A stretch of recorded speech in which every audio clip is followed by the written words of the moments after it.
Hey, how y'all doing? This is Rick Sincere with MTMV Sports, and welcome to the 2022 MTMV Live Draft, y'all. This is going to be awesome. It's going to be an amazing time. We have so many people in the building, y'all. Dante's in the building. If you read our articles, man, a lot of those are written lately by Mr. Dante Pryor. He's here in the building. We got VC, the playmaker, here in the building. Blue from the Blue Bloods is here in the building, and Derek from OTS is here as well. Plus the MTMV family. You're going to see so many of us kind of coming in and out today, but it's going to be an awesome time. Here's what I hope. I hope that you dive in, have a good time, and have some fun with us while we go through the 2022 NFL mock draft.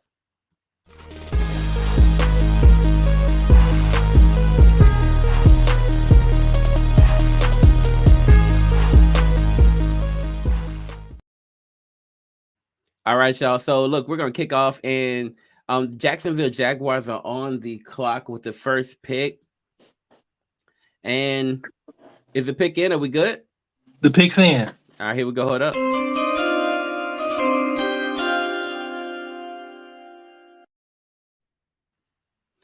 Go for it. With the first pick in the 2023 MTMV Sports Draft, the Jacksonville Jaguars select defensive end Kayvon Thibodeau from the University of Oregon.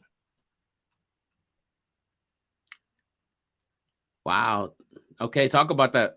All right, so Kayvon was the number one edge rusher coming into this season. He never lost that title. If you need a snapshot of what he is as a defensive end, just YouTube the game versus UCLA and watch how he dominated. He is mature physically, speed to power like no one else in this draft. And you put him across from a Josh Allen, they added Arden Key. Now you have a three-deep rotation of defensive ends because the modern NFL game, you got to be able to throw the ball, but you also have to be able to get pressure without blitzing. So you can drop 7, you can drop 8, and Kayvon Thibodeau provides that for the Jacksonville Jaguars. Wow. Okay, cool. That's a great way to start off, man. All right, we appreciate you. We'll go with the second pick in the draft. So we have off the board first, Kayvon Thibodeau. Okay, nice. All right, thank you, sir. Here we go. The second pick in the draft. Let's see. We got Blue. Sir, the pick is in? The pick is in. All right, hold up.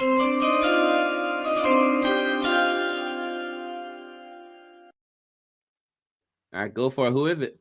With the second overall pick in the 2022 MTMV NFL Draft, the Detroit Lions select quarterback Malik Willis from Liberty.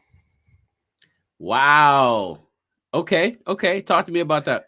Listen, man, the number one need is always going to be quarterback. The other need's always defensive end, but the defensive end draft class is much deeper than the quarterback. When you look at the combine, the Senior Bowl, the Pro Day, everything is there. The game is shifting to more athletic, strong arm quarterbacks, and that is what Malik Willis is. Took Liberty to heights that you never thought you see under Hugh Freeze, and Liberty made some big plays, man. I think he's a gamer, playmaker, leader, and in the right system, man, Malik Willis is going to be the future of the Detroit Lions. Wow. Okay. Look, you know what? You're not the only person, right, that kind of had a thought like that. I kind of have that same thought, especially after what happened. But we'll talk about this a little bit later on, man. I like where you're going with this. All right, so Malik Willis is the second pick in the draft. All right, thank you, sir. All right. With the third pick, the Houston Texans are on the clock. All right, sir. Sir, the pick is in. The pick is in? Okay. Yes. Give me 1 second to upload. All right, let me see. I got to come down here a little bit to find Malik Willis. All right, awesome. The pick is in. Here we go.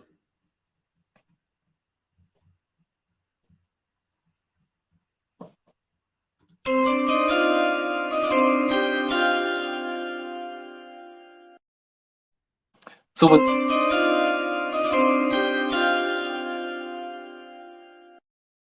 with the third pick in the MTMV Sports NFL Draft, the Houston Texans select Kyle Hamilton, safety out of Notre Dame. Wow, talk to me about that. So Kyle Hamilton, number one, he is the top prospect in this draft class. Everybody is multiple on defense these days. One thing you need versatility. Most offenses, you win 3, you win 4 wide in your base offensive package. It's really hard with the way a lot of offenses play with some tempo at the next level. You need a guy who can stay on the field for all 3 downs. Kyle Hamilton provides that. I'm reminded when Isaiah Simmons was asked in the pre-draft interviews before he was drafted by the Cardinals what position he played, he replied defense. That's Kyle Hamilton in a nutshell. He can patrol the deep half. He can come down and cover the slot. He can come down and cover the tight end. He can come down and cover the running back. He can also blitz. He wasn't asked to blitz a lot at Notre Dame, but he can. He has a nose for the ball, and when he sees it, finds it, he can catch it. He's not a thumper, but it's 2022. You don't really need a thumper, but he can tackle well. He can get guys to the ground. He can play laterally. He can drop deep. Anything you need him to do defensively, he can do, and he will be a great impact player for Lovie Smith and the Houston Texans. Very reminiscent of Mike Brown from the Chicago Bears when Lovie was the head coach in Chicago. Awesome. Thank you, sir. Okay. Kyle Hamilton is there at pick number 3 for the Houston Texans. All right. Let's see. That boy Westside is in the building. Westside, is the pick in? Oh, yes, the pick is in. All right, hold on 1 second.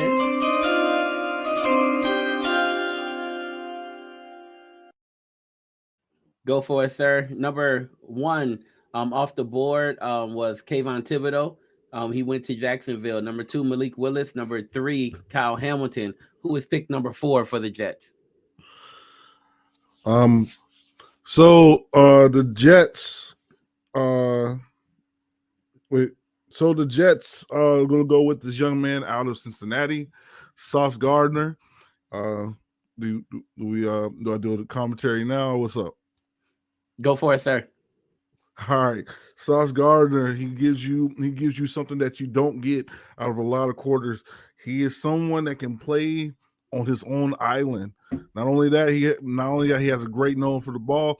Honestly, better than the guy that was picked beforehand, but we don't want to speak on that. But anyway, yeah, Sauce Gardner, he's probably going to be your next Darrell Revis. Somebody that can have his own island, someone that can not only just defend the pass but be aggressive with the receiver. Awesome. Thank you, sir. Okay. So let me see. Sauce Gardner, number 4. All right. Thank you very much. We'll come back. We'll talk more about this for sure. Okay. Here we go. With the 5th pick in the draft, the New York Giants are on the clock. Playmaker, unmute yourself. Gotta unmute yourself. There we go. Awesome. Go for it. Commish, I'm really excited because with the number 4 pick in the MTMV Sports live draft right now, the New York Giants, what is it? The 2022 pick, number 5. Excuse me. Hold up. Well, here we go.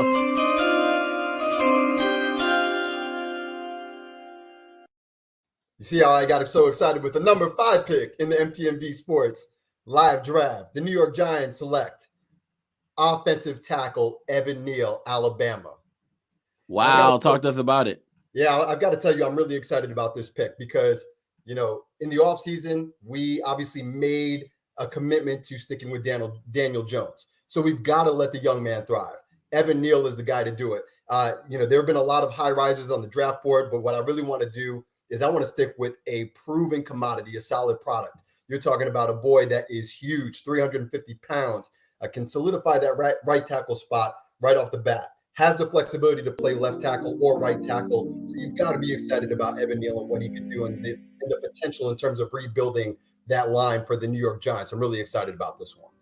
Awesome. All right, y'all. So look, we have first off, Kayvon Thibodeau, Malik Willis at number 2 for the Detroit Lions, Kyle Hamilton at 3 for the Texans, at 4, Ahmad Gardner at 5, Evan Neal, and at 6, right? We're about to find out. Okay, thank you, Playmaker. At 6, Blue is back on the board for us. Talk to us, Blue. Is the pick in? The pick is in. All right, here we go.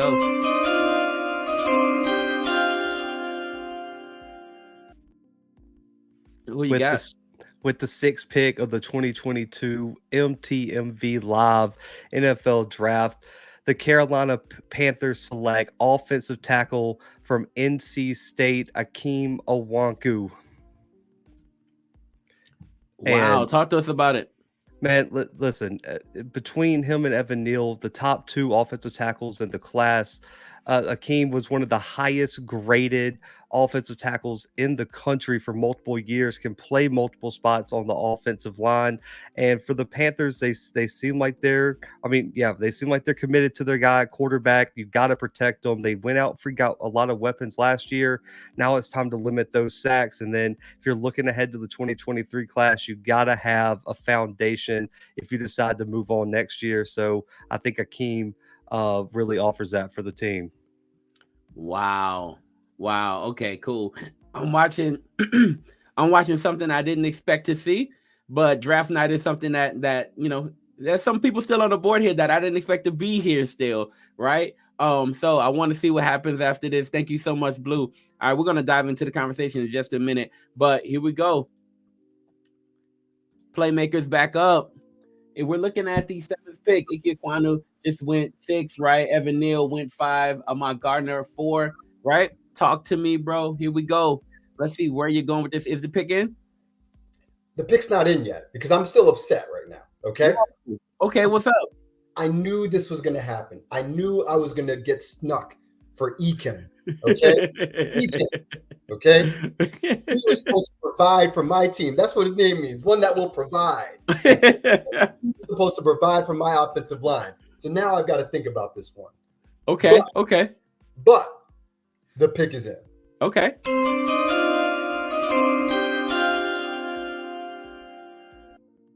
With the 7th pick in the MTMV Live NFL Draft, the New York Giants pivot and go with Travon Walker.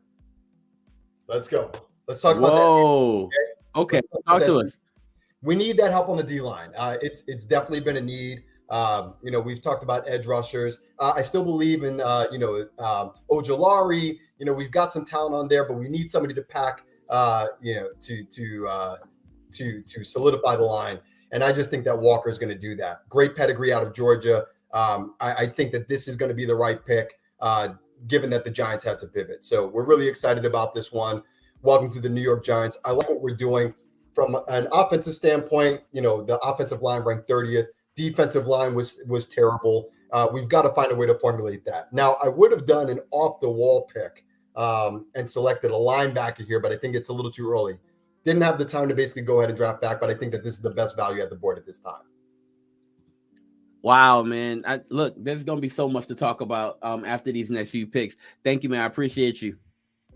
You got it. All right, here we go. It's time for the Falcons to make their selection. All right. And we're going to call up Blue one more time. Here we go. Let me see. Unmute yourself for me, Blue. Man, the mic got me on that one. Is the pick in? The pick is not in right now, man. I thought my guy Travon Walker was going to be here, and kind of got snuck on that one. But the Falcons, the pick is in now. I think we're going to know where we're going to go here. And, okay. All right.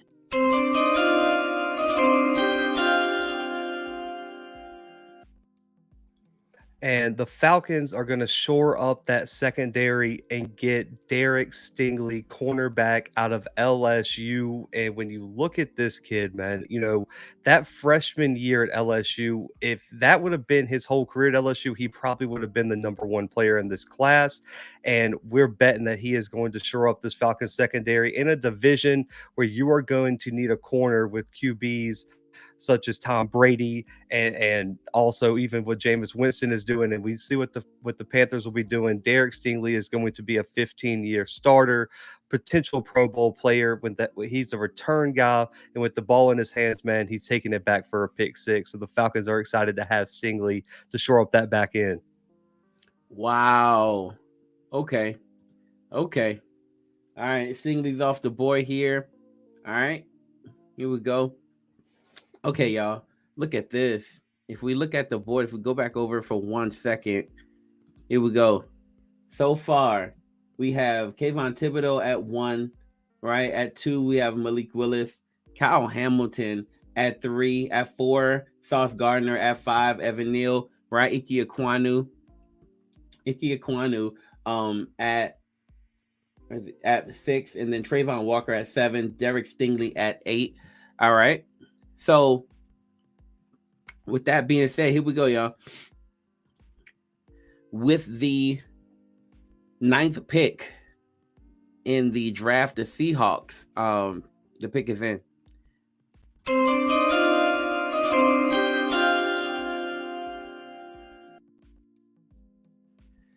The Seahawks will draft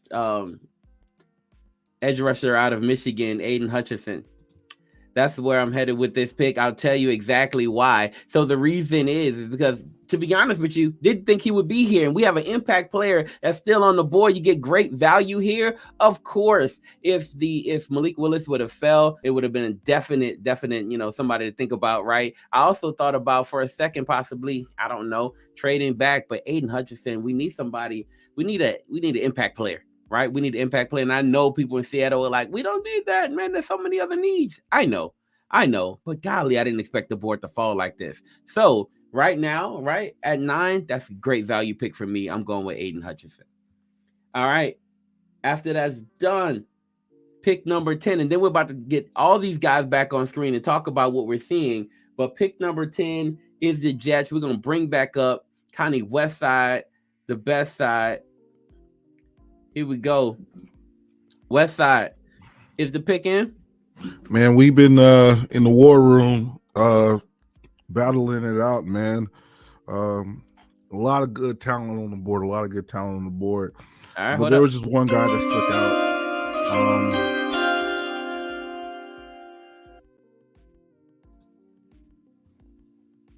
Give me some warning next time you do that. But this guy stuck out, man. This kid's from Tampa Bay, Florida. He's one guy that Plant High School just was blessed to have when he was there. And we're gonna go with out of North Dakota State, wide receiver Christian Watson. Wow. Okay. Now, we don't normally, I was going to keep it professional with you, right? I wasn't going to say nothing and retort to what you said. But if you was here in the pre-draft show, you would know how this goes already before you start getting into your spill.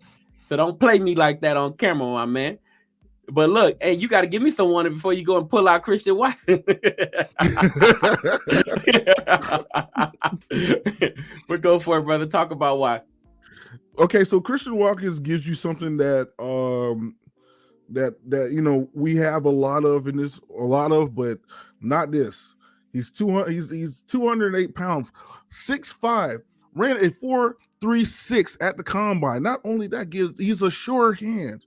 He's a deep threat guy. Not only that, he's a possession guy. Plays hard nose football. Tough to cover. And I'm not gonna lie. Something that Wilson really needs right now. He needs a sure-handed guy to be successful this year. All right. Okay, here we go, y'all. So I'm bringing up everybody now. We got to talk about what's going on here. Will T's in the building. I'm bringing up everybody here. Y'all, let's talk about this and let's kind of review. I'm gonna do a quick review before we kind of dive in, right? So at pick number 1, Kayvon Thibodeau for the Jacksonville Jaguars. At pick number 2, Malik Willis going to the Detroit Lions. Kyle Hamilton going to the Texans. Ahmad Gardner going to the Jets. Evan Neal At pick number 5, going to the Giants. Ike Ekwonu going to the Panthers at 6. And Trayvon Walker going to the Giants at 7. Derek Stingley at 8 to the Falcons. Aidan Hutchinson at 9 going to Seahawks. And then at 10, Christian Watson from North Dakota State going to the Jets. All right, fellas.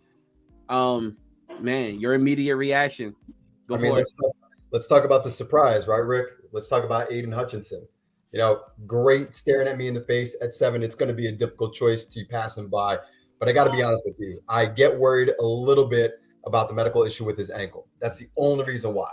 I think he's the number 1 prospect. Otherwise, for me, you know, I'm just trying to make a decision that's going to be good for my team at this point in time. The best type of ability is availability. And if Aidan Hutchinson's ankle doesn't check out, which I'm pretty sure it will, right? But if it doesn't, these are some of the issues that you want to avoid. That's kind of why I went with Trayvon. Okay, his supreme athleticism at 4.51. I know he's got to develop some pass moves, but that was the ultimate reason why I went with him. And that type of that raw ability and that raw athleticism over Aidan Hutchinson. But if that ankle holds up, you just got to steal at number 9. So Yeah, I want to. feel like I do. Can I jump in and talk about Aiden? Yeah, go for it. I ain't throwing no shade on Aiden, and I want to talk about Javon as well. Here's the thing about Aiden, and I gotta disagree with the playmaker. I think that Kyle Hamilton was the best prospect in this draft. I have 2 questions about Aidan Hutchinson. One, when he came on as a junior, he was booking with Kwity Paye. He was obviously the better defensive end. And then this last season, he breaks Michigan's sack record.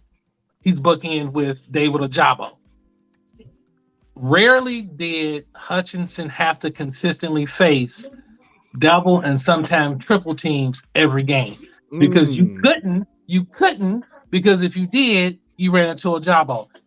I like Please, Hutchinson. Brother. I think Hutchinson is a high floor guy, but I think what you saw from Hutchinson this season, I don't know how much better he's gonna get. Now, Kayvon's floor might not be as high, but the ceiling's exponentially higher. He's the better athlete. I think he's got a better pass rush repertoire now. Now that said, I don't think either one of them is like a Chase Young or a Bosa brother. I don't think they're there. And I think Hutchinson gonna start for a decade. He's gonna be really good, but I don't think he's the star. I like Trayvon Walker. And I think if you don't know how Georgia plays defense, they're not a pressure defense. So he's a disruptor, and which means he can get in the backfield. Now you just got to teach him how to eat. It's like you know how to get the raccoon. Now you got to learn how to get him.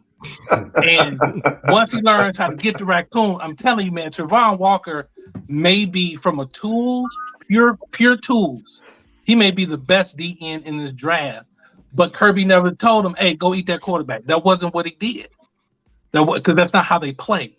But I think in the NFL, he's going to be he's going to do on defense what Justin Herbert did on offense last season. He's going to be a better pro than he was a college player, I think. So I appreciate you giving me the kudos because that's who I picked, right? Ultimately, at the end of the day. That was good. However, the stats will always speak for themselves. Now, you make a great point in terms of his support on the other side. But again, I've got to take a look at the pedigree of the program. I got to take a look at the numbers, and you've got to make a decision. The only reason why Hutchinson is not the pick at that point in time, because he deserves our attention at the top spot, given his productivity. But at the end of the day, like I said, if he's not available, that's the problem for me. That's why I went with the higher potential guy. Mm-hmm. I love Walker. I love his potential. You know, if he could basically shore up some of the technique and his tools, I think he absolutely becomes the number 1 prospect in the deservedly so. Absolutely.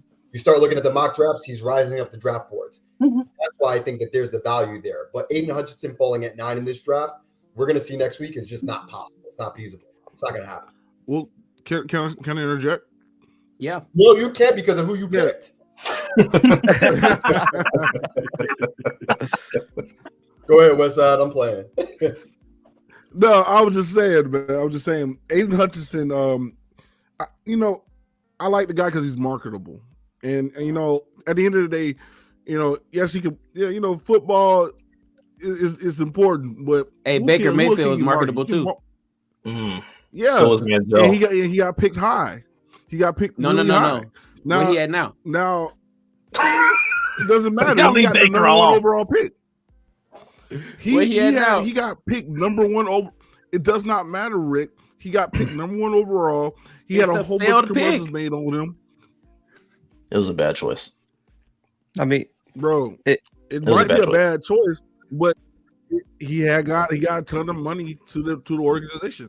So that's what I'm saying. Like, you got a good choice in getting Aidan Hutchinson. Get your little market deals. You know what I'm saying? Make a little bit of money and change. Hopefully he develops. That's what you're picking him for. To hope that he develops into a great NFL player. Now keep in mind when he was like the Heisman finalist, I think he was put there way too early, and not even too early. He wasn't supposed to be there. I think somebody else was supposed to be there, but I digress on that one. Anyway, all right, good man. No. You're good, West Side. It's we got one more to get in. Can we just make a clarification? So West Side, where were you going to pick Aidan because of his marketability? Oh, definitely number one. Okay, number one. That's overall. the only reason. Let's be honest. That's the only reason why people are looking. And keep in mind, number one is the safest pick for him. Because if he drops, no one else wants him. Wes, were you playing? Listen. Were you planning to get him at 2 for Detroit? No, I'm asking. Were you planning to get him at 2 for Detroit? No, I'm planning to get Tavon Thibodeau.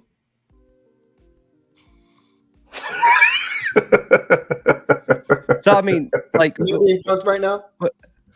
I must be getting punked right now. I get it, my brother.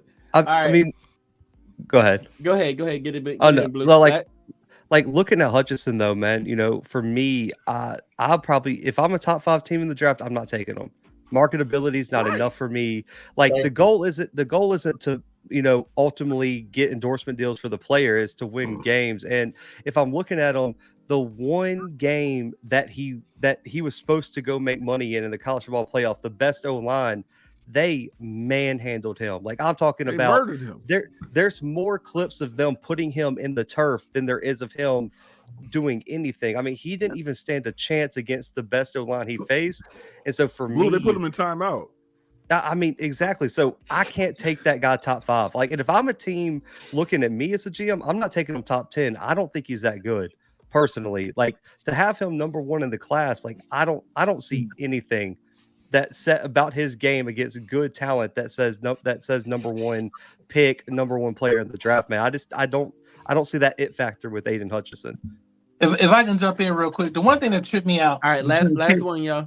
But between Kayvon and Aidan was the top edge coming into this season, and it was fairly consistent. Now he had the bicep, and then all of a sudden people started saying, "Well, it's Aidan Hutchinson," but no one really explained why.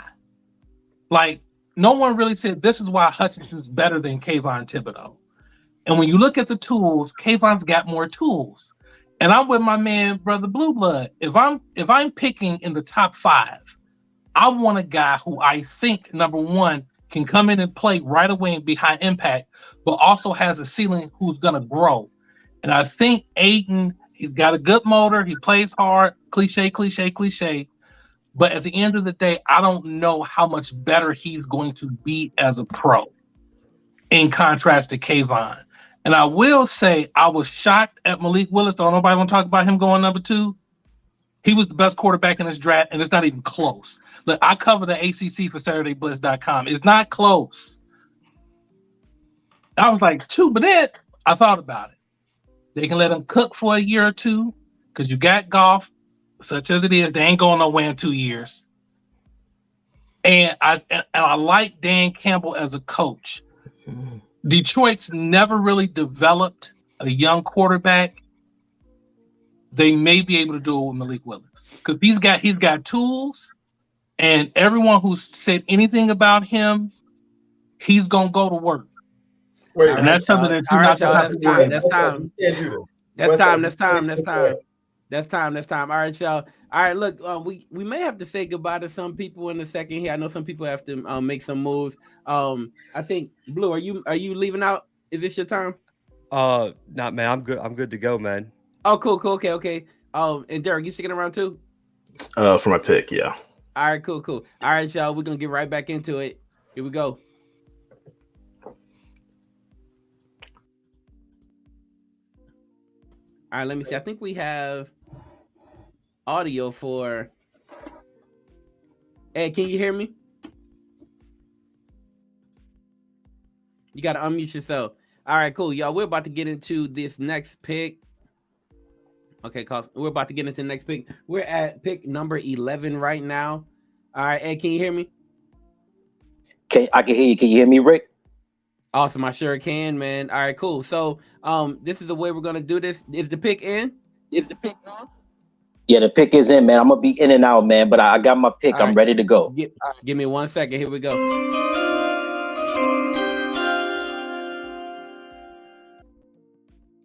It's your world. All right. With the 11th pick in the 2022 mock draft, the Washington Commanders select Desmond Ritter, quarterback from Louisville. Wow, you're going Ritter. Uh-huh.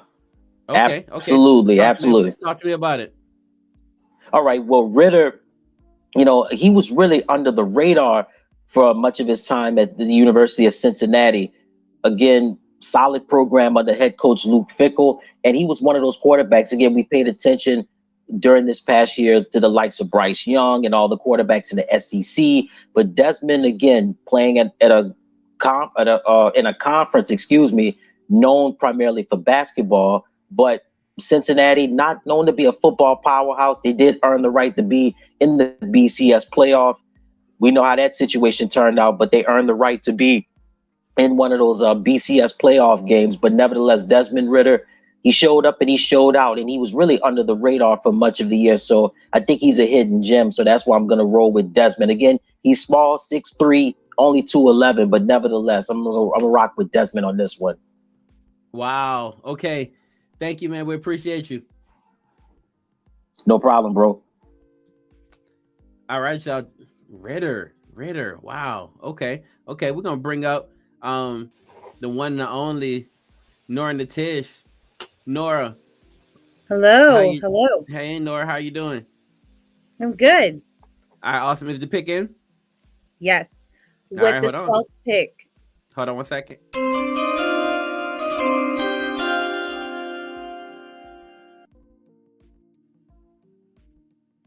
It's your world. With the 12th pick of the Minnesota Vikings, the Vikings select Jordan Davis, defensive tackle from Georgia. Wow. Okay. Talk to me about the pick. This year, I think the Vikings should go with rebuilding their defense. At this time, they have been struggling in that area with Jordan Davis. He is a great, solid pick. He's somebody that can read really well in the defensive side, and he is going to be a stellar defensive tackle. Leading from Georgia, he played very well there, and he has a lot of improvement, and he's also very quick on his feet. So he is what the Vikings need for their first pick. Listen, I often in my drafts I slot Jordan Davis to Minnesota. They used to have a dominant defensive line, and when they've been their best, they had a great defensive line. I thought about the same thing, V. So I love where you're going with that pick. Thank you. All right, awesome. So far, here we go. So far, listen, this has been the draft so far, y'all. We have Kayvon Thibodeau, Malik Willis, Kyle Hamilton, right? You see the picks here, Derek Stingley, Desmond Ritter, surprisingly off the board at 11. When I talked to Doug Williams, he talked about getting a quarterback, right? And I thought, getting Carson Wentz was enough. Apparently, we didn't think that. We didn't think the same way, right?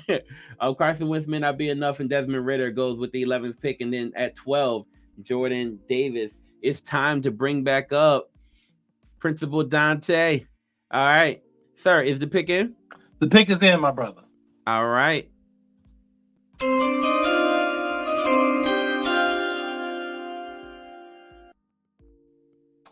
With the 13th pick in the MTMV NFL draft, I'm going to throw the first true curveball in this draft.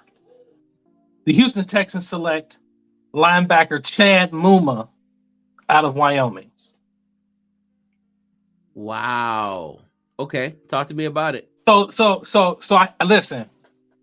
I did this was my homework, extra credit final exam pick.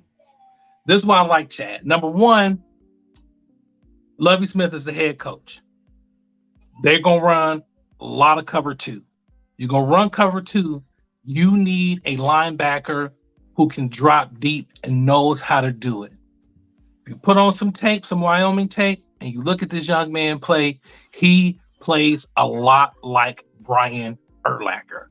So, linebacker position, listen, this is a passing league. You got to be able to drop and you got to be able to chase. And here's the thing I like more than anything about Chad. When he gets there, he gets there with bad intentions. He is as ornery as a Rottweiler with pep up his nose. You love the way he plays. He plays with high energy, but he's also an elite athlete. And listen, his combine numbers just confirm what the tape said. I liked him in that Lovie Smith offense. This is scheme fit one-on-one. He's going to be a great middle linebacker in Lovie Smith's cover two defense as he tries to rebuild this roster. Man, okay. Look, love it. Love the pick. And I'm going to tell you why I love most of these picks. Because as a Saints fan, there's a lot of people who are falling. And I can't wait. And I can't wait to see what Ryan got cooking for us, man. All right. Thank you, sir. Appreciate you. You're welcome. All right, y'all. Look, we're about to bring up VC, Playmaker VC. You ready? What's going on, baby? Is the pick in, sir? I was born ready. Let's go. All right.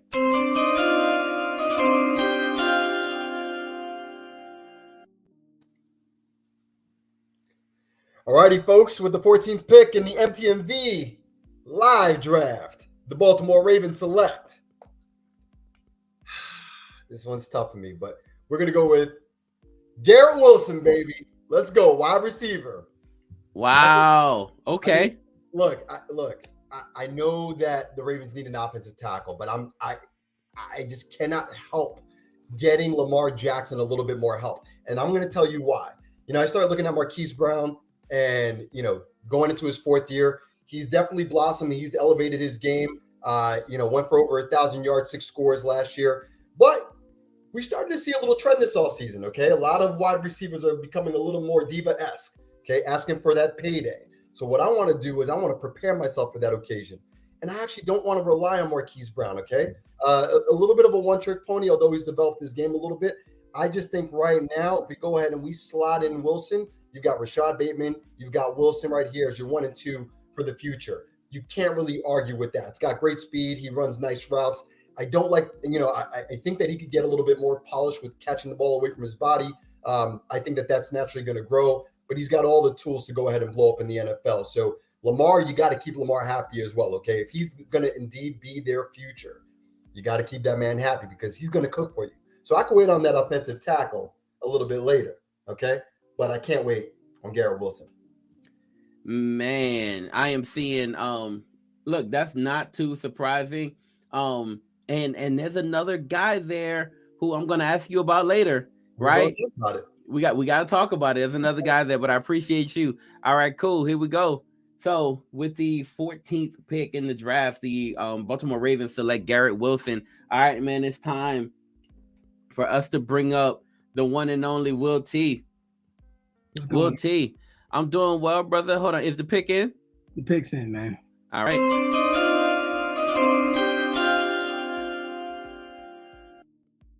With the 15th pick in the NFL draft, the Philadelphia Eagles select Jameson Williams, 6'1" out of Alabama. Wow, talk to us about it. So he's an amazing prospect. I mean, the Eagles definitely would have went for Wilson if Wilson was still there. But this is an opportunity for them to build around Jalen Hurts, have a big-time home run hitting wide receiver to put across from Devontae Smith. And then you also have Quez Watkins. So I think this is probably the perfect pick, and it also allows for Williams to continue to grow. Everything that I'm hearing about his return from his ACL injuries, that he's definitely coming back stronger, and he's ahead of schedule. So for me, he's a steal at 15. Wow. Okay. Look, I tell you what. This will be the first time, right? This will be the first time in this draft so far where I go, God, dog it. Because, you know, I mean, anybody who's a Saints fan probably had some dreams or some thoughts, right, about going in and pulling Jameson Williams, and right before, right, the team that you traded with still keeps themselves in position, you know, to screw you. So cool, man. Sounds good, bro. All right, man. Thank you. Appreciate you. We'll bring you back later. All right, cool. So, hey, with the next pick, y'all. All right, finally, the Saints are on the board. Wait a minute. Oh, no. Okay, I'll tell you what. Blessings. Oh, okay. You know what? I couldn't find you for a second. I was about to take the pick. All right. All right. Is the pick in? Yes, it is. All right.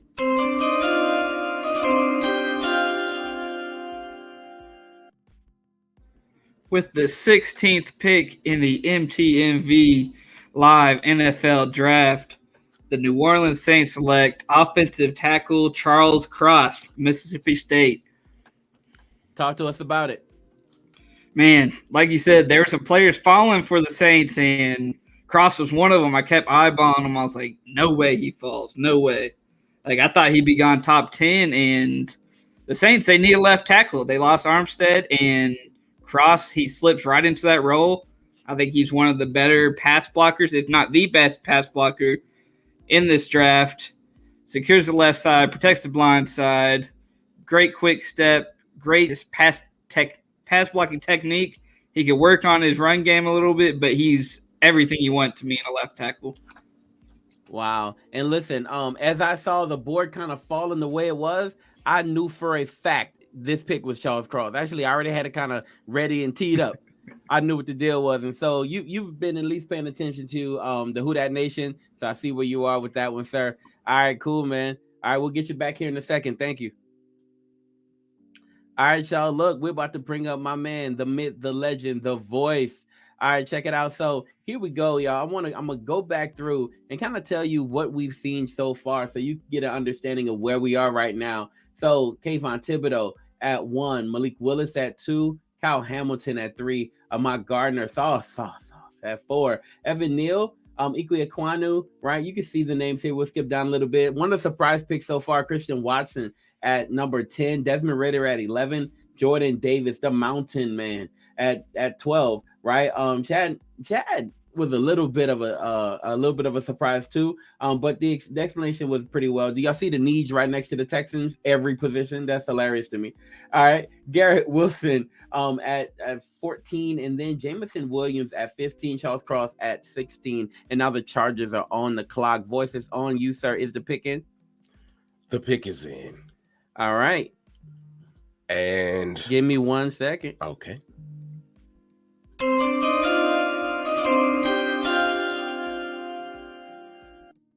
Los Angeles Chargers select offensive lineman Kenyon Green from Texas A&M. Wow. Okay. Talk to me about it.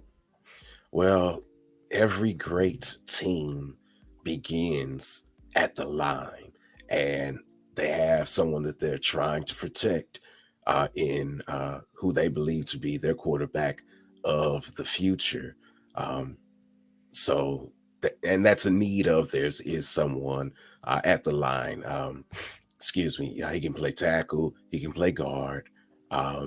He can do a number of different things. And again, you build your championship at the offensive line, and that's where we're going. Man, we would have gone Cross, but he slipped.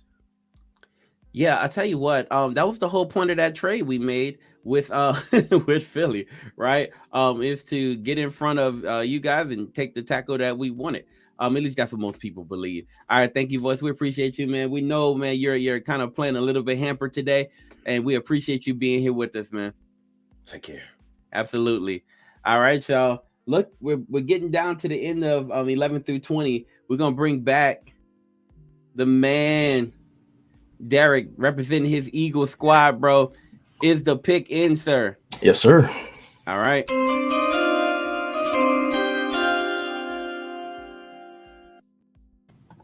All right. So with the 18th pick in the MTMV draft, the Eagles are actually going to select Trent McDuffie. Wow, McDuffie. Talk to us about it. Well, you know what it is. We need another guy on the opposite side of Darius Slay. I think the defense actually played a little bit better toward the end of the season, but we're gonna need someone there that we can rely on. I think McDuff can be one of those guys that blooms in Gannon's defense. So I think it really pretty much speaks for itself. We need another corner and one with size. So wow. Okay. So we're gonna get back to this. We're gonna talk about this in just a second. Yes, sir. All right, cool. Yes, we'll sir. talk about it soon. But thank you. I appreciate you, Derek. Most definitely. All right. The Saints are back on the board, man. Who that is the pick in? Yes, it is. Awesome.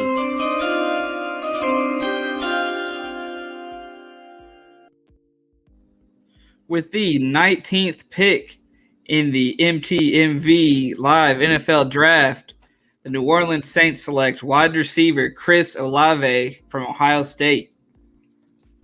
Okay. Talk to us about it. Man, the Saints, they need another receiver to pair with Thomas. I mean, and you still really don't know what Thomas is going to bring this year. And Olave, he fits their system because I think he's the complete package there. He's got the speed to pose as a deep threat. He's a great route runner, creates separation, and has a full route tree. And he's a beast, man. He makes all the catches you need. Deep threat, red zone threat. He does it all. I think he's going to be a very big piece of the Saints offense. I thought about quarterback for a little bit, but I think Jameson still has a year, man. I think I'm still a little bit of a believer in him, and if you give him some weapons, I think he can produce in New Orleans. Awesome. Thank you, man. We'll talk about this in just a second. We appreciate you. We'll bring you back soon.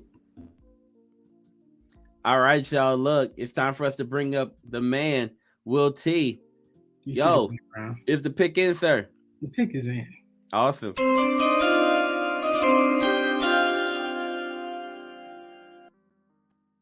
With the 20th pick in the NFL mock draft, the Pittsburgh Steelers select quarterback from Pittsburgh, Kenny Pickett. Wow, talk to us about it. So there was a lot of love shown for Malik Willis. Of course, he was taken a lot earlier than expected. The Steelers thought about trading up in the draft. Didn't really think that it was feasible to trade up in the draft to keep everything set for the rounds to come. Kenny Pickett is a great pickup, especially when you're transitioning from Ben Roethlisberger. He's a quarterback with an arm. He knows how to get around mobilely within the pocket.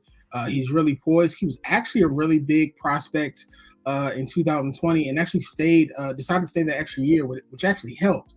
His interception ratio went from 13 to 9. Interception touchdown ratio went from 13 to 9 to 42 and 7. So I think he's going to be really good. He has an opportunity to play behind Mitchell Trubisky for a year to allow him to kind of learn the offense and get an idea of how to fit, so he doesn't have to be rushed in. So I think he could be a star. And surprisingly, and I think maybe it's because of the Pittsburgh connection, some people compared him to Dan Marino. Dan who? Dan Marino. Man, I was shocked too. But when you look at he has big hands, and when you look at his footage from Pittsburgh, he compares a lot to Marino in college. Wow. Okay. Look, I know the people can't wait to get back in here. I know everybody. Look, I'm looking down here in the studio. Everybody, I said everybody looking alive. Everybody looking alive. It's time to talk anyway. Okay, we're gonna talk about this. Dan Marino, The blasphemy. All right. Yo, we're about to go through. Let me go through the picks again and tell everybody kind of what's going on here, what's happened so far. In the last few picks, we saw at 11, Desmond Ritter going to the Washington Commanders, right? Then Jordan Davis going to the Vikings. Chad Mumma going to the Houston Texans. Garrett Wilson at 14 going to the Baltimore Ravens. Jameson Williams to the Philadelphia Eagles. Charles Cross going to the Saints. Kenyon Green going to the Chargers. Trent McDuffie headed to Philly.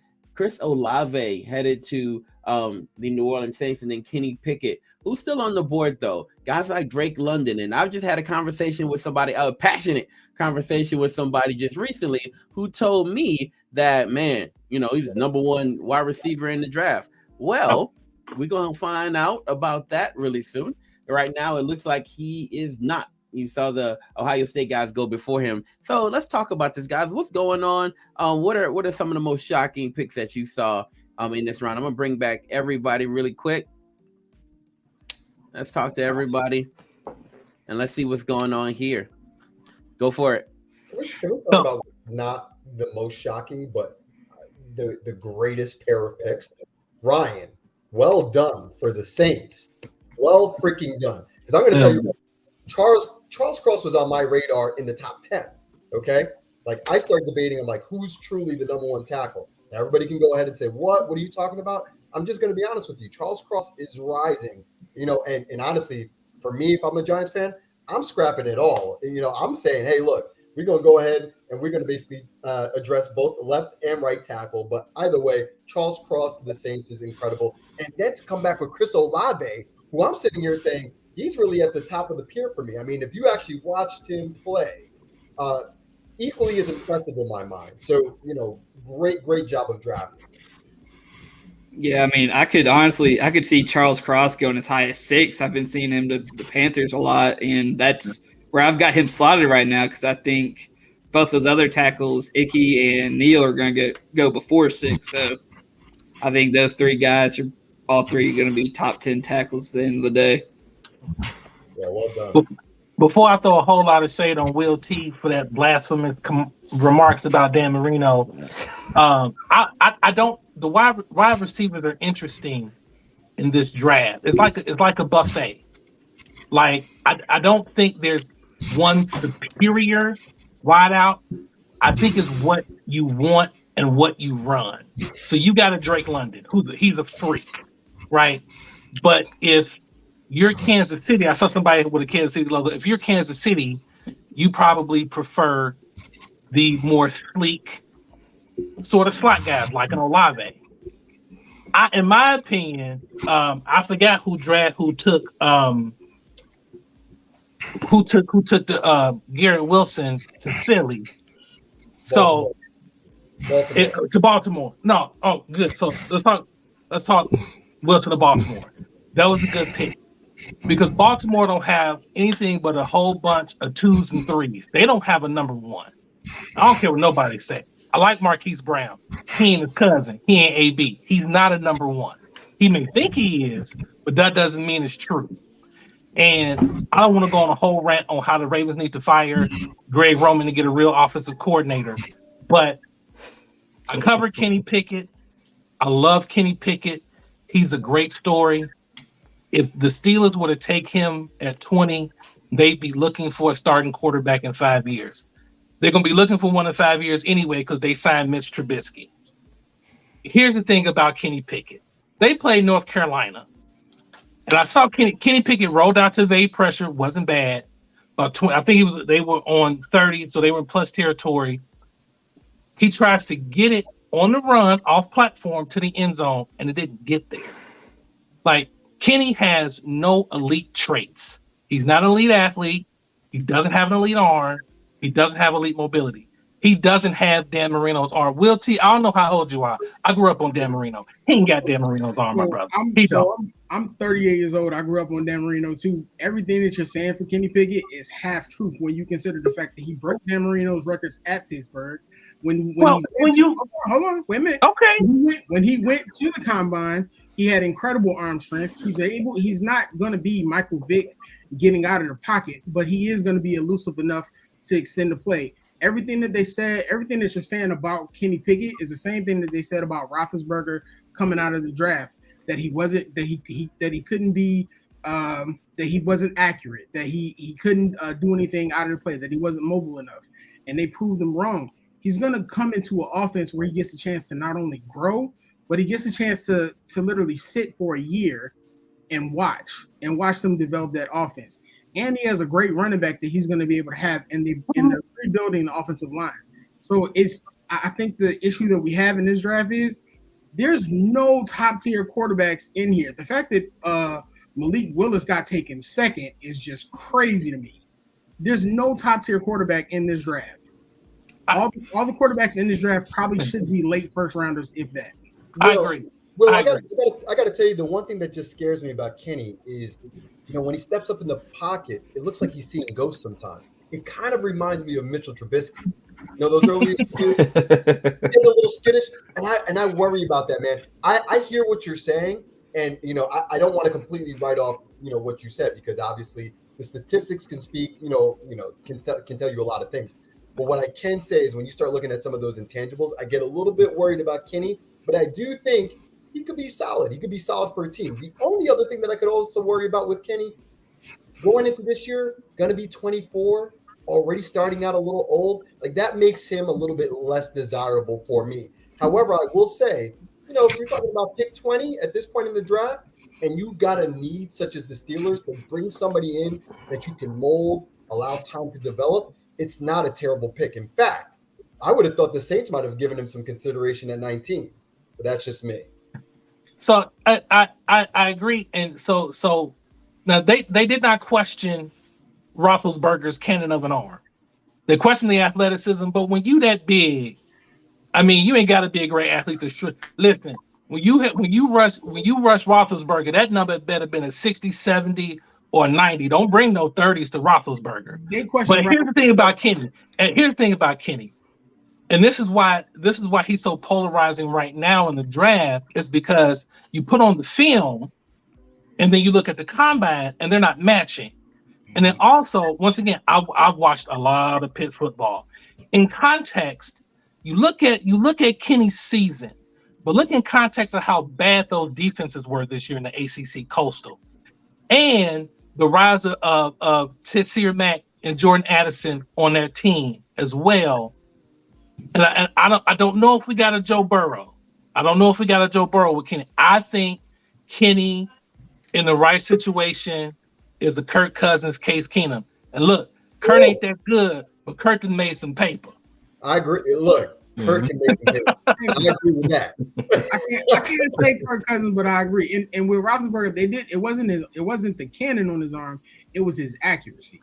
And just like the combine, he came into the combine and he completely disproved them wrong. So I'm not saying that Kenny Pickett is gonna be like Joe Burrow, but I do believe that he's gonna be a great manager, especially for a team that already has a top tier defense in place. All he has to do is come in and learn to be a game manager, and he'll grow into the role. And I agree. I agree with that. Hey, listen, y'all. If we're talking about we're talking about the Steelers real quickly. Give me 30 seconds here. If we're talking about I can give you 10. Steelers, all right. If we're talking about the Steelers, the talent on that team, it's going to be something nice for Kenny to work with if they shore up that line. All right, y'all. Look, we're going to take a small break, man, and we'll be right back after this. When we come back, we're hopping in to picks 21 through 32, y'all. We're going to wrap this thing up right after this. Yeah, they said my T, I hit with a cheat sheet, dog. Hit 100 when I press it. Promise you don't really want to see these bars. Watch out, you might get arrested.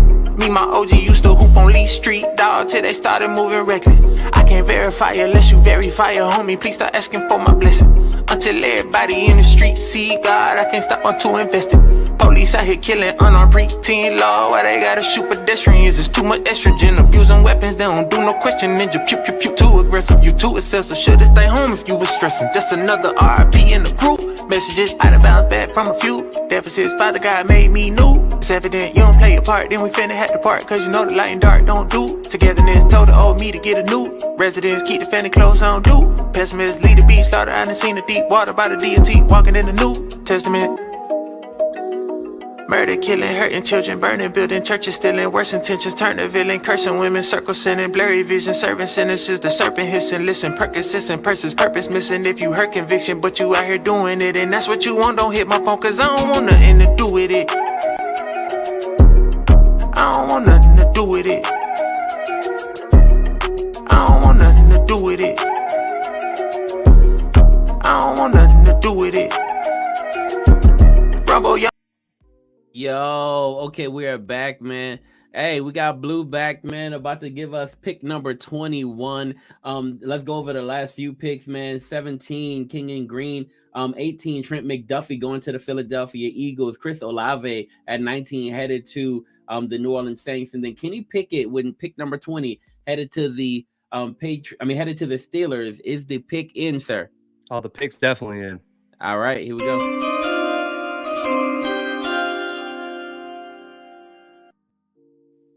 With the 21st pick of the 2022 MTMV Live NFL Draft, the New England Patriots select Nakobe Dean, linebacker out of Georgia. And, you know, to break this kid down, listen, Mumma, great, not Nakobe Dean, man. You're talking about the most athletic linebacker in the class, played on unanimously the best defense in the country last year, and he was the heart and soul of that defense. Can play sideline to sideline, can drop back into coverage, can be an amazing pass rusher, man. What Bill Belichick can do with Nakobe Dean is going to be phenomenal to watch. So the Patriots are extremely happy to have Dean to anchor the middle of that defense from now on. Awesome. Thank you, sir. We appreciate you, man. We're going to definitely talk about this later on. We appreciate you. All right. Yo, okay, here we go, man. Pick number 22. The Green Bay Packers are on the clock. We got my boy Ed Robinson back in the building. Ed, unmute yourself, bro, and then tell us where you... Well, actually, just let me know if the pick in or not. Can you hear me, sir?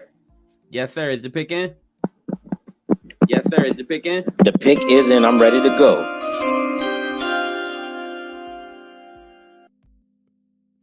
It's your world.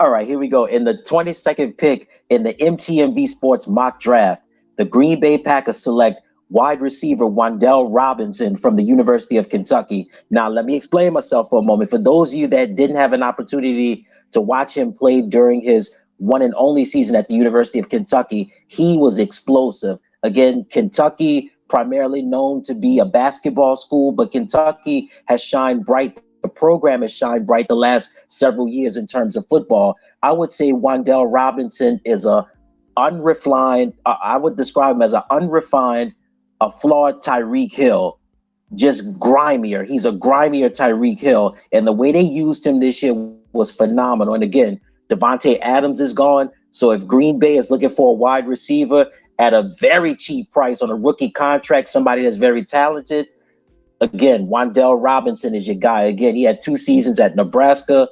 They didn't use him to his full capacity. He blows it out of the water in Kentucky. And if you watch the Citrus Bowl with Kentucky up against Iowa, man, Wandel put on a performance like no other. So that's my pick. Number 22, the Packers selecting Wandel Robinson out of Kentucky. Wow, thank you. We appreciate you, bro. All right, man. Okay. Look, this is something we're gonna talk about too. Look, we got Dante. he talking from the YouTube, man. Wandel is good. But you have Drake London on the board. You need true number 1. Hey, we'll talk about this when it's time, man. We're gonna get into this for sure. But the Arizona Cardinals are actually on the clock right now, so we're bringing up the one and only Lady V to talk to us about this pick. Ma'am, is the pick in? The pick is in. Awesome.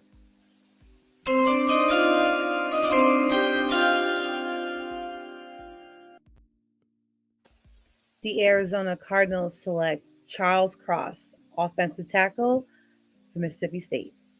Oh, so Charles Cross is off the board. We picked him up earlier. Yep. Charles is off the board. So let me see here. Yep, you have still on the board another tackle, right? I'll show you this. Still on the board here. Tackle's available. Right? Oh, you think they're going tackle here, right? I think going offensive tackle for sure. Yep. So Raymond is here. Tyler Smith is there. Penning is still there on the board. Lucas is there as well. You know what? Let's go with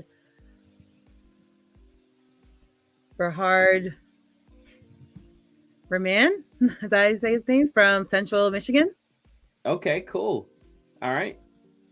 The Cardinals are going to go with as against popular opinion, they're going to go with offensive line because Kyle Murray was sacked 31 times this year alone, and they need to buy into Murray. They need to buy protection for Murray because he is a stellar quarterback. He is the face of their team, and they got to protect their quarterback. So that's the only way they're going to be able to win games in the way how they are playing. Their defense is stacked. Yes, they have older members on their defense, but their defense has shown that they can still produce. So they need to protect their quarterback, protect their investment, and also give them a contract. So we're going to go with offensive tackle. So.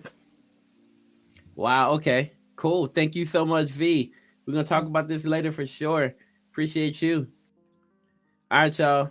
Look, because Blue knows we got Blue here, right? We're in a particular situation where we need some Cowboys advice, sir. So as you look at the board, is the pick in?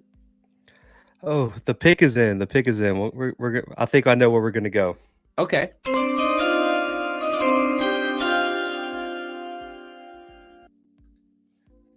So with the 24th pick of the 2022 NFL Draft, the Dallas Cowboys are going to select offensive tackle Trevor Penning from Northern Iowa.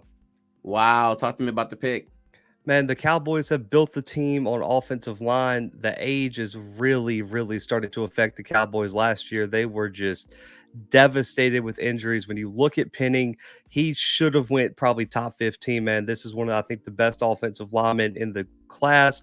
Overlooked due to the FCS level, is just a mauler in the run game, developing on his pass game. But when you look at what the Cowboys are going to try to do with Zeke, man, they need a mauler out there, a guy who can stay healthy. And Trevor Penning has started every single game at Northern Iowa. I think he's going to offer an immediate upgrade at one of those offensive tackle spots for the Cowboys.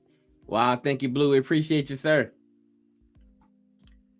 All right, y'all. Look, here we go. We're at pick number 25. Luke, here we go, sir. Is the pick in? Of course, pick is in. It's a very quick one. It's an easy pick here for the Bills. All right.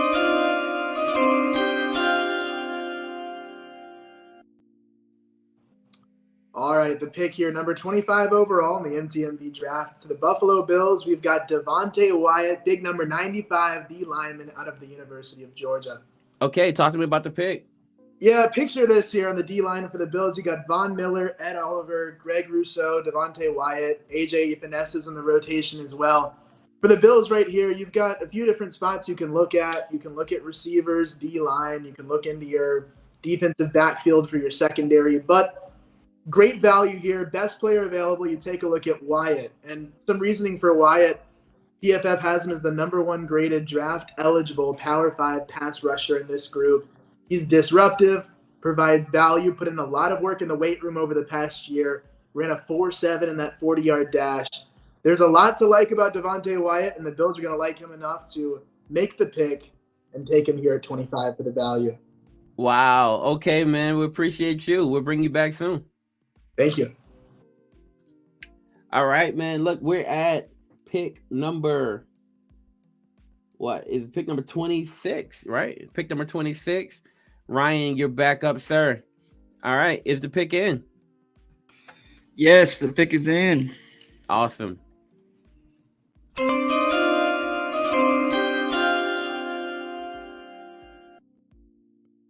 With the 26th pick in the MTMV live NFL draft, the Tennessee Titans select linebacker Devin Lloyd out of Utah. Okay, talk to me about the pick. For me, the Titans, they need a linebacker in the middle of that defense. They've got some promise on the D line with Simmons. They got something in the secondary. They need a guy at linebacker. And Devin Lloyd, to me, is the top off-ball linebacker in this class. The man bursts out of the cannon, out of his stance, reads the run well, attacks in the backfield, and he's great in the secondary. He can play man coverage against tight ends and running backs, and I mean he can just run all over the field, man. I like him a lot. I was very disappointed that he wasn't able to perform at the Senior Bowl this year as he was on the roster, but I think he's going to be the next kind of star linebacker in the NFL. Wow. Okay, cool, man. I love the pick. Appreciate you. We'll bring you back soon. All right. Look, man, I'll just go back through the last few picks. I picked number 21, Nakobe Dean. I'm going to the Patriots. A little bit of, something we didn't expect, right? Robinson going to the Green Bay Packers. We have Raymond going to the Cardinals. Penning going to the Cowboys. Wyatt headed to the Bills. Devin Lloyd at pick number 26 headed to Tennessee. And we're going to bring back up the playmaker here to make the pick for Tampa Bay and their Buccaneers. All right, sir. Is the pick in?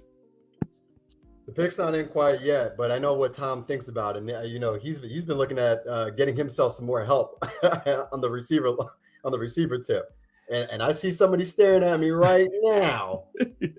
I could offer that help, even though he's done quite a bit of recruiting. So with all that being said, I've kind of talked myself into the pick being in, but just give me about a couple of seconds and I'll look this one up, okay? All right, cool. We'll give you a few seconds, man. Look, we saw a few things here, right? We didn't expect to see Robinson there. We didn't expect to see Robinson go. Penning kind of fell a little bit more than we thought he would, right? Lloyd was there, and I understand where you're at with this one, bro. You let me know. Let's do this. I know for sure that it ain't Wandel. All right, let's do it. All right.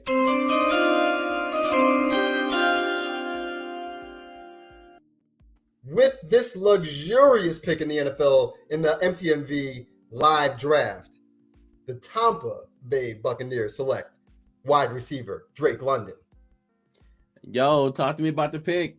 I mean, look, we love offense, and we've understood the fact that Tom has been recruiting Julio Jones. We don't know what that was about. Imagine picturing Julio Jones, Mike Evans, and Chris Godwin on that offense. Well, guess what? I just got the next best thing right over here. Drake London, huge receiver. I mean, talk about pairing up on the outside, Drake London and Mike Evans, and having Chris Godwin work in the slot. I think Tom is going to be very, very happy with this selection. And I mean, Tom at the age of 44 went for his season high in receiving, in passing yards. I mean, he might be even looking better this year. Okay. I know AB is out of town, but this was a nice pick. Now, this is a lot of investment. I know that they bought in Russell Gage, and relegating Russell Gage to wide receiver 4 at this point in time is my kind of idea of fun. Okay. So Tom is there. Tom's got another new toy to play with. And right now, Tampa Bay is looking mighty, mighty fierce. Awesome. All right, man. Thank you. Appreciate you. All right. Hey, we bring him back up. Ed Robinson, he's back, man. He's making a number. Ed Robinson, he's pick. Back, man. Making a 28th pick for Green Bay, sir. Making a 28th pick for Green Bay, sir. Is the pick in? Yes, indeed, the pick is in. So right. I guess whenever you're ready, hit the little music or whatever, you're good. Go for it. All right, so here we go. All right, solid. So again, in the 28th pick in the MTMV live mock draft, the Green Bay Packers select offensive lineman Tyler Lindenbaum from the University of Iowa. Now, here's the deal on this one. Last year, Bakhtiari was out for a huge portion of the year. And so Green Bay, a lot of moving parts, swapping up a lot of offensive linemen. They switched Elton Jenkins from guard and got him out of his natural position. And then there was all sorts of moving parts in the offensive line. Aaron Rodgers is still effective, but he's getting a little bit older. Now, I hate to use that word. So they're going to go year to year with him. And I think if you bring in Lindenbaum, his pedigree at the University of Iowa, Remington Award winner. We saw what he did during his whole 4 years at Iowa. The 3 years he was at Iowa, excuse me. So I think it's a solid pick. Green Bay, they need an offensive lineman. Bakhtiari still one of the best in the league, but we don't know what his health is going to be like coming into the 2022 season. So that's my pick. The Packers selecting Tyler Lindenbaum.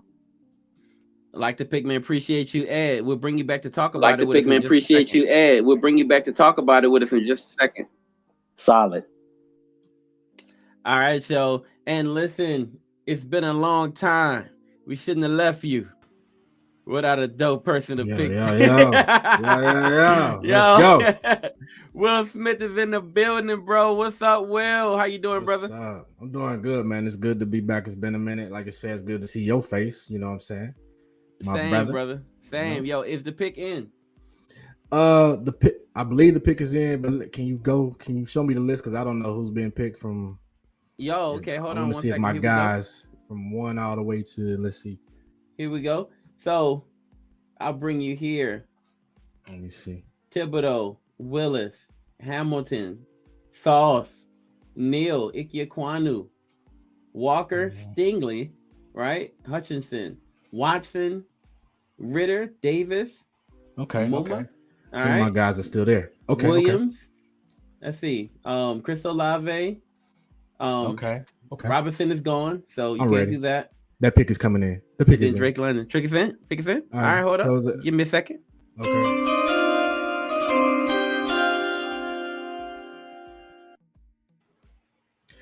So with the 29th pick of the MTMV Live mock draft, the Kansas City Chiefs select wide receiver George Pickens out of the University of Georgia.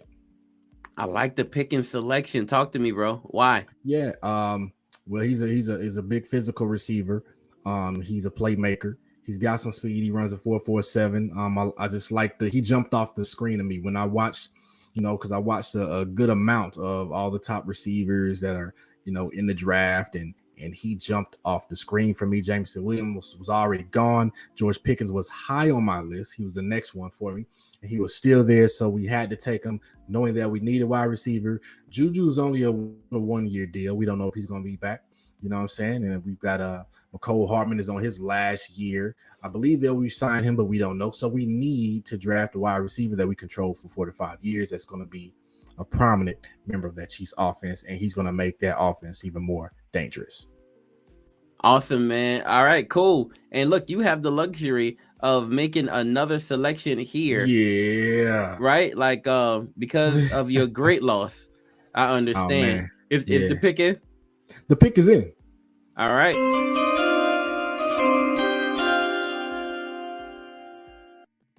All right. With the 30th pick of the MTMV Live Sports Mock Draft, the Kansas City Chiefs select edge rusher Boye Mafe out of the University of Minnesota. I did it just for you, my guy. Talk to me about it. Yeah. You know what? We need an edge rusher, right? That actually fills a need. I think it's good value. He's definitely one of the top edge rushers in the draft.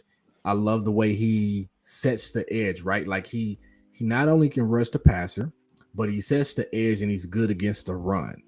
And so he's got a good balance of tools. He's a big guy, like 6'4", 261 around that. So he'll be a welcome addition that we need because, Frank Clark, we don't know how long he's going to be there. We really don't have.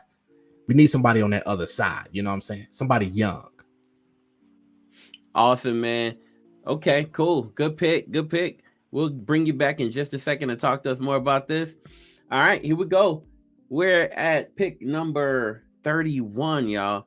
Pick number 31. And listen, I'm going to bring back up the principal here. Sir, how you doing, man? Can you make this pick? Yes, I can. Is the pick in? The pick is in. We're going to kick it old school. Okay.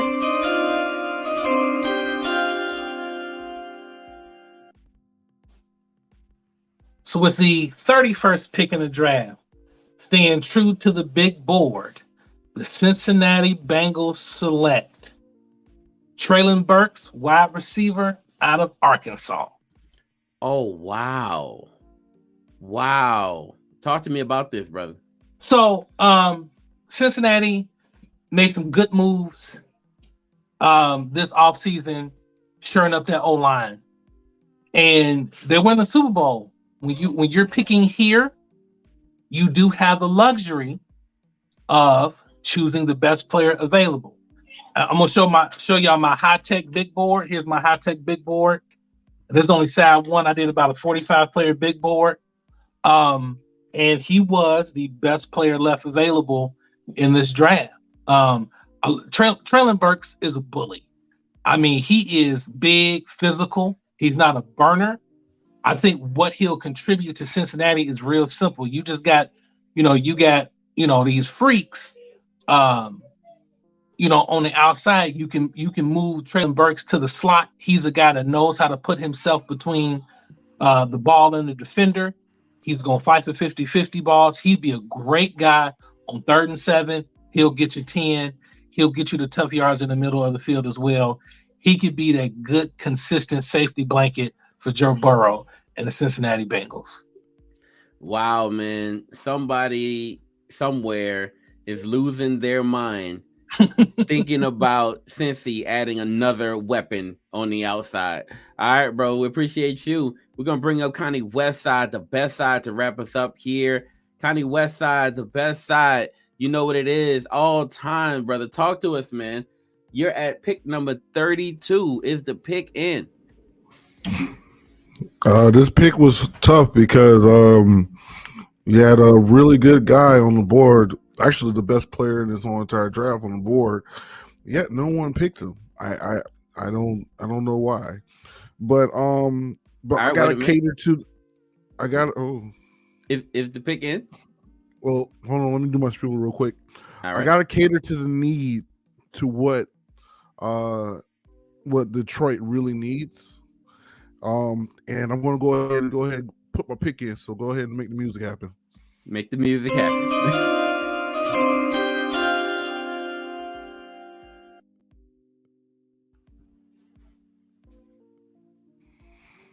All right, guys.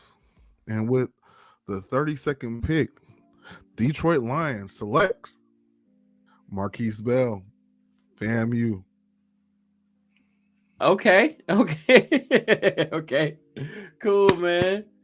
Nice. All right, cool. All right, hold on. All right, yo, okay, look, we're about to bring everybody else back to talk about what just happened in this draft. There's still some players that are on the board that a lot of people will be looking out for. Now, listen, you can't have an MTMV draft without having the homie Connie Westside, the best side, enlighten you about a player you did not know about. And let me tell you something, even in the first round, you still need to know about Marquis Bell, man. Look, I don't foresee him going in the first, right?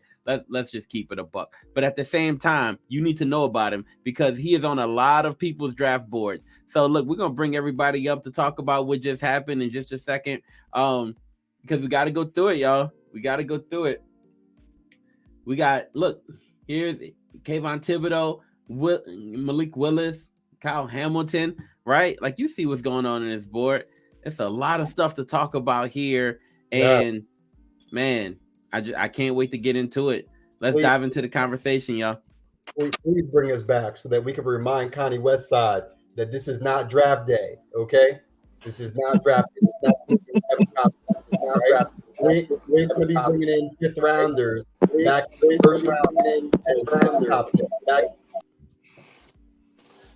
that one more time. Say that one more time, playmaker. I said, look, this isn't going to be draft day. This is not a Kevin Costner movie, okay? We're not basically going ahead and fantasizing about how Marquis Bell is going to be in the first round, okay? We're not going to do that. Secondly, do you know who Marquis is? Hold on, my brother. I want to know. Do you know who Marquis is? Hold on 1 second, my brother, because I'm about because you got all smoke from me, brother. Do you want to speak and do you want to continue to educate or do you want to get educated? Yes, so Marquis Bell is a talent. Not only that he is a cover safety, he's one of the safety that'll come downhill and light your butt up. You can play him in three levels. You can play him mid, you can play him off the edge, you can also play him in tight and wide open coverage. He plays the backside very well. Not only that, you have a guy that can come that you can just plug in and say, hey, play football, and he will do it. He has the same intangibles that Derwin James had coming out of his draft. So not only that, he has what he ran with a 4.4 in the combine. This guy is somebody that you want to have on your team. He is a first rounder. The only thing is not making him a first rounder is the school that he went to.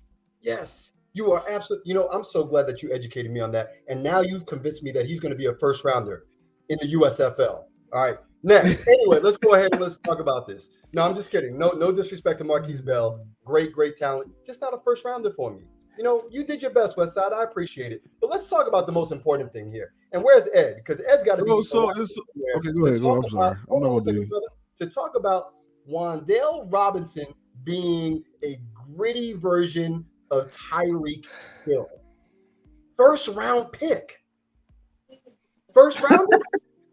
Lord have mercy. I don't understand what's been going on, okay? Like, sincere, we got to do better this time. We got to do better this time. Because hey, listen, Ed is still here. If Ed, hold on. No, Ed was here. Ed left. But he didn't show his face. He didn't want to talk about this. Listen. Look, you heard what he said, right? You heard his breakdown of why he made that pick. Listen, there's a lot of stuff that I just wasn't expecting, right? There's a lot of stuff I wasn't expecting to happen in this draft that did happen. Man, there's a lot, right? I know. Okay, I expected. Okay, I'm gonna tell you something. You didn't expect Marquis Bell to be number 32. I did. You know how why I expected it? Because it's Connie. Because it's Connie Westside. It is every year. It is every year. So I expected Ed to do it. I just didn't expect Ed to do the same thing that Connie did, which is take a third rounder and put him in the first round. Listen, but watch this. Okay, last year, let's talk about it for a second. Last year, around I forgot where the Saints were picking. But do y'all remember what they did last year? Nobody remembers that defensive end that they took that nobody was expecting them to take? Nobody remembers that? Nobody? Sorry, not a Saints fan. I wasn't paying attention to them. My mind was mute. I remember. I laughed. I know you remember. I know you remember. We picked on you for days. So look, what I'm saying is, and look, okay, let's take it back further than that, right? The Saints came up in the draft, right, just a few years ago, when the same draft that Lamar Jackson was in, right? They came up and they picked who? Nobody remember that either? Davenport. So when they picked Davenport in that particular draft, nobody expected that. They did it again last year. Nobody expected that. So something in the first round is going to happen that you just didn't expect. Now, I didn't expect for Robinson to be the pick. Second round grade on him. Say again? I said, but Davenport had like a second round grade on him. Okay, bro. I think in some instances, the late first round. We're talking about skipping 2 to 3 rounds. Tell me Lamar Jackson in the first round. 2 to 3 rounds. I'm just okay. But tell me Lamar Jackson wasn't still on the board at that time, though. No, I'm not. I can't tell you that. You're absolutely right. Everybody was disrespectful to Lamar in that draft. I lost all respect for Bill Polian. They were. Now, let me tell y'all something. Peyton Turner was such a surprise pick last year that I forgot his name. That's how much of a surprise pick it was for the Saints. When I heard the name, immediately I said, who?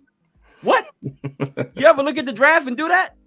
Yes, you have. Yes. And it's bound to happen. Several times. Yes, and it's bound to happen. And this is just, look, the reason why we bring on so many different people and so many different perspectives is because they're going to do something that we didn't expect, just like what's going to happen in the NFL draft.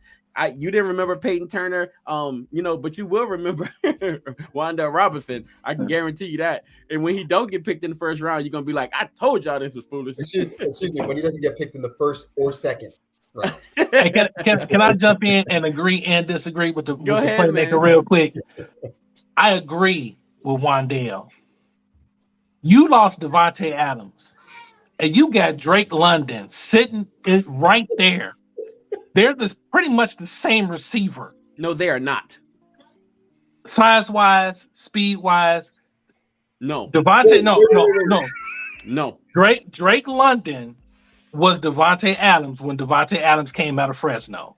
We cannot And verify Devontae Drake grew. London's speed, and it doesn't look like Adams' speed on film. Here's the thing. You think Adams had speed? I think believe he Devontae had grew enough. to that play speed, but this is the one thing I like about Drake. He was the only target for USC and was still bodying dudes for the ball. When everybody knew it was coming to him, he still caught it. You know why he was bodying dudes? Because he he's couldn't get huge. separation. That's Well, why. That's why he had to be winning those jump balls all the time. And I want separation. that and Keaton Slovis was throwing with 3/4 of an arm most of the season before he finally bowed out to Jackson Dart. But listen, but at the same time, Wandel though, and I like Wandel, and Wandel's a volume guy. He's Randall Cobb, maybe a step or two slower though. But this is why I disagree with you, playmaker. Marquis Bell is Bob Sanders with cover skills. And I could see him going with that pick because Aaron Glenn's the defensive coordinator in Detroit. Marquis Bell is a thumper. He will make you open your own locker, take your lunch money, and walk off. And the principal is just gonna look at him and be like, "All right, dude, that's cool." He can drop in coverage. That's quite a I mean, comparison. He has all this the dude's still on the skills. board. Let me ask you a question. Mhm. I wonder if you remember this. What round did Bob Sanders get drafted in? Well, I think Bob Sanders was either the first or second rounder. Second round. Did he? He went in third. Second round, I believe. Okay. Yeah. Well, not first round. That's all I'm saying. Here's why. This guy's still on the board. Pull up Jaquan Brisker too. I'm not a huge Booth guy. I'm not a huge Andrew Booth Anybody guy. from Clemson's trash. He was getting torched by a Mecca at NC State when they lost that game. Right. But Bob couldn't cover. Bob couldn't cover, and Bob got hurt at Iowa. And Bob was too small to be trying to hit people like Steve Atwater every play. That's why Bob was a third round. And I'm not saying Marquis is going to go in the first, but I think Marquis is as good a safety as any safety in this draft. He really, really is. So, and brother Blue Blood, real quick, 10 seconds. I went with Mumma over Nakobe because Nakobe, I know everybody's multiple, but Nakobe plays in the 34, and I just think as a scheme fit, Mumma's a better fit for what Lovey wants to do than Nakobe. But and they all freaks down there in Georgia. Everybody can run, everybody can tackle, everybody can hit. All right, y'all. Let me ask some questions really quick. I got to bring this up. Let me ask just outright, Derek. What is for you? What's the best pick in this draft? Like the best value pick in the draft so far? Best value. Scroll up again for me.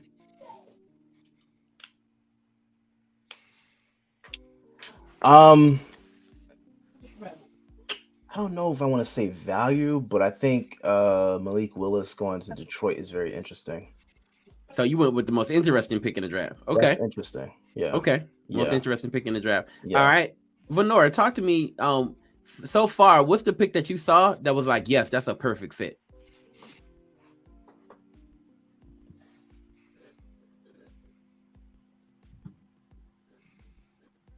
Wait, is Nora still here? I think you're muted, Nora. I can There hear you me go. now. right, yep, great. I can hear you now. My favorite pick was Evan Neal going to the Giants. I think that was just done correctly. That's what the Giants need. They need someone to protect Daniel Jones's blind spot. So that's the perfect pick, I thought. Wow, Evan Neal. Okay, cool. Will, talk to me. Will Smith, tell me, man, for you, what was the most surprising pick that happened early on in the draft? Surprising.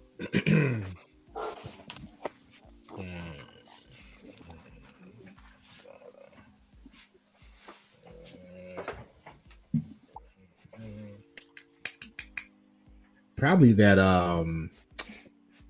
But I guess they do need a quarterback. Let's see. It's okay. Pick 22 as a hint. Will. What'd you say? It's pick 22 as a hint. You silly. I haven't seen Wandel Robinson to comment, but I mean, I kind of trust your football acumen. But I didn't really see anything that was too surprising. But I will say when with the Steelers, when Will got Kenny Pickett, I guess that kind of surprised me. He might be I think they might be reaching for quarterbacks in this draft. You know how they do. Yeah, I don't. That didn't really surprise me. That seemed like a good. They needed, right? He was still there, right? That seemed pretty okay to me. Luke, talk to me about. I got a question. Hold on one second. Let me keep going. Wes, I'll come right back to you. Yeah. Luke, talk to me about the people who are still on the board, right? Are there some people who are still on the board that shocks you a little bit? Yeah. So actually, here's my sticky note of the guys that I've got left. Some of these picks, I'm not sure you can rationalize over a few of these players, to be totally honest here. But Jahan Dodson from Penn State, I thought was a good fitted receiver for somebody. He would have been my pick if George Pickens was gone. Yeah, and that's a good one. Pickens, interesting pick at Georgia. I like that one for sure. A couple of guys on the defensive side, Arnie Bakite out of Penn State and George Karlaftis out of Purdue. Those are a couple of guys that are different out of the gate. And then you've got, of course, Lewis C. and Andrew Booth, you showed. Roger McCreary out of Auburn. I know some people were knocking him on his arm length and a few minor things that feel kind of nitpicky to me. But he's end of the first, beginning of the second round guy. There's a lot of talent that was left on the board. I think it could have been taken with a few of these spots. And it was definitely a tough one for me at 25 with Buffalo of who's the best value, who's the best player available. Looking through a few of these different options, Traylon Burks was a guy I was looking at. And, Jermaine Johnson. Yep. Wow. But yeah. And I was shocked Westside didn't make this choice. I was very well, shocked. You know what? You know why I didn't choice. make that choice? You Talk know to why me, I didn't sir. make that choice? Because I wanted to make that choice for Detroit second pick overall, but someone picked for me. So Malik Willis was my pick. Jermaine Johnson was my pick. And it totally threw off everything that I actually had planned. So I love you, brother. That's the reason. You know why Malik was picked there, right? And why you didn't get a chance to pick Malik, right? All right, let's go. Let's continue. You taking a lot of shots tonight, Westside. I love you, brother. Go ahead, Wes. Go ahead, Wes. I'm just saying. I'm gonna defend my boy Wes. I was really Wes be shocked here that, when I need him, yo. Bro, talk to me, Wes. I was really shocked that a certain somebody named Playmaker didn't pick Jermaine Johnson for the Ravens, because that's absolutely who they actually need right now. But that's good. I digress. No, that's a good point. No, it's true. That's a good point. Yes, and your beard's rough. I was agreeing with you. I know, and I'm picking on you. Yo, Blue. Brother get a shave and a haircut, man. Jermaine is probably the most interesting thing about this draft. I think he's a top 10 pick. Years down the road, here's my hot take. He's the best pass rusher out of this group.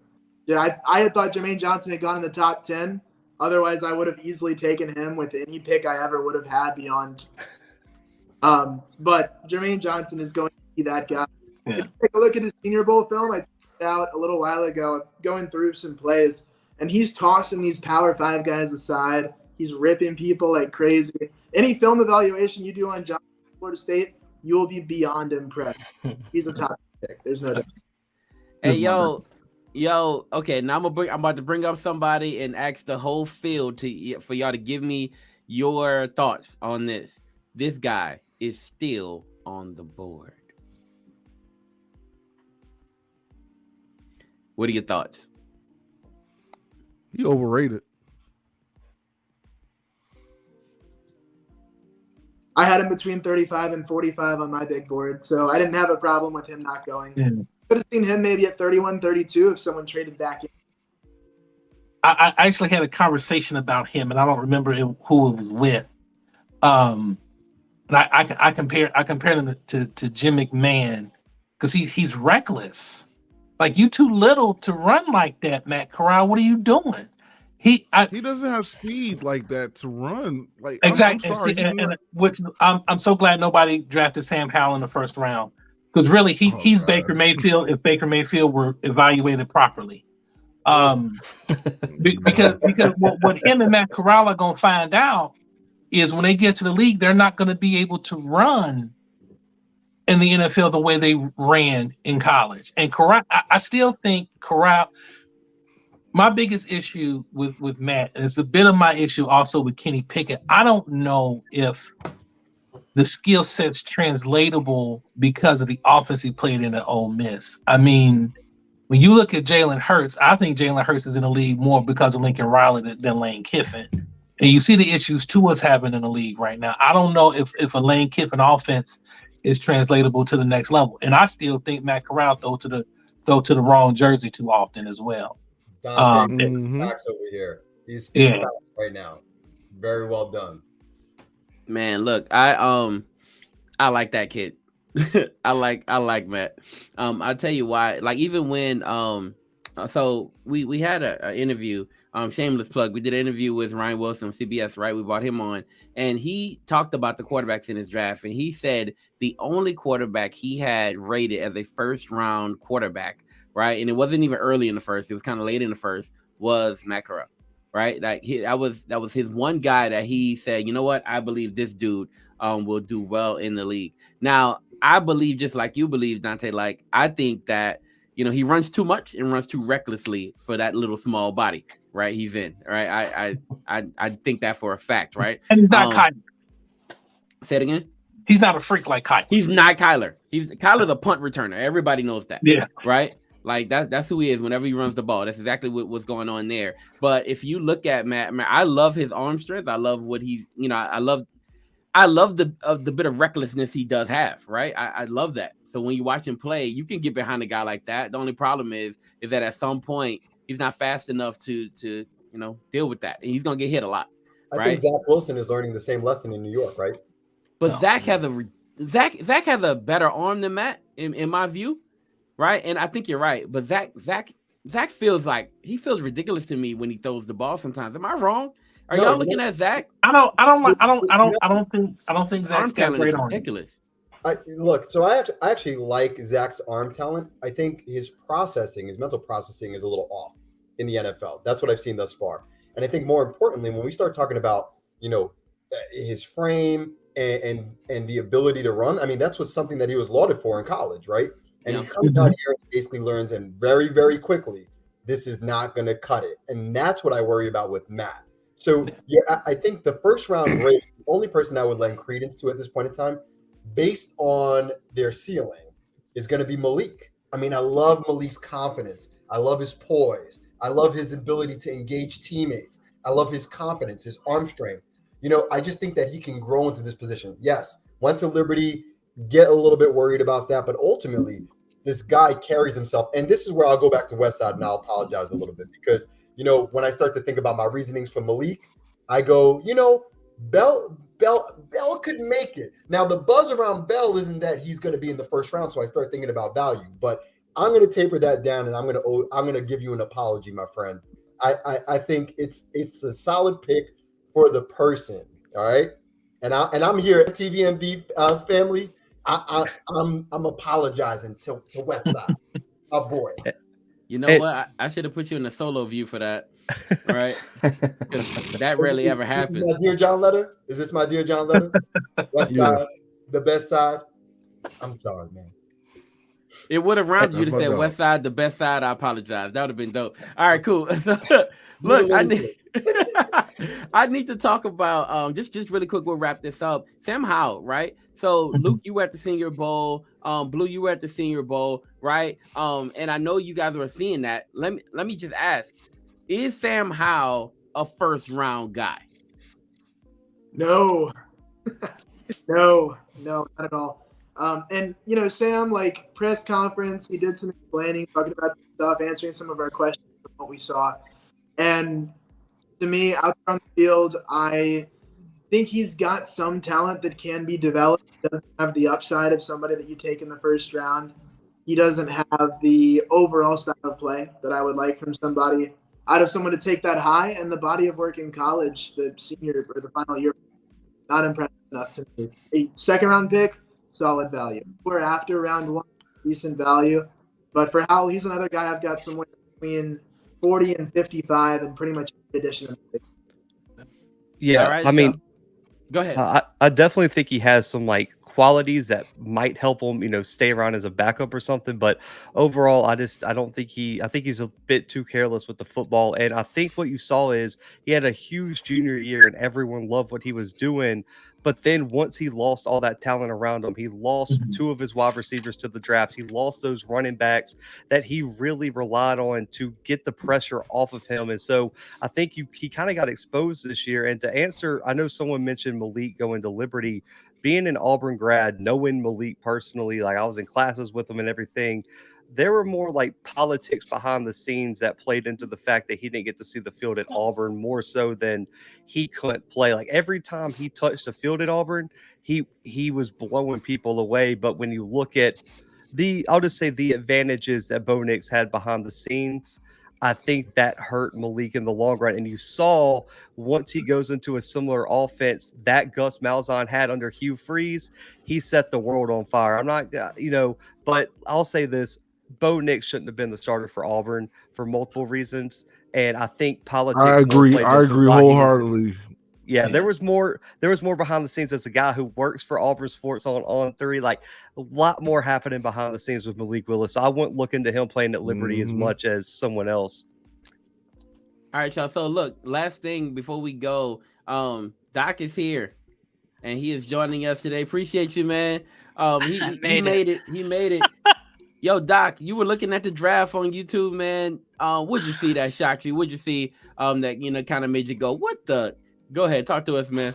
Well, I agree with a lot of takes. I'm a personal fan of a Kenyon Green from A&M when it comes to the Dallas Cowboys pick, but I was okay with the pick for the Dallas Cowboys. I personally invested, if you're not familiar with Intel Lab, into the Dallas Cowboys. I did want to make a small comment, though. You're talking about future Dallas Cowboy backup quarterback Sam Howell, and I appreciate you guys mentioning him to end the show because I absolutely believe he'll be a Dallas Cowboy in the third round if he falls. So I'm ecstatic, but no, I just want to do at least come on and apologize and say I'm so sorry I got the time zone wrong. I really wanted to be here for most of the draft. I just want to come send my love to you guys and be a part at least the end. We appreciate you, bro. All right, cool, y'all. Let's just say our goodbyes, man. Look, we got Nora and Tish here. Nora, thank you so much for being here. Nora, you want to say goodbye to the people?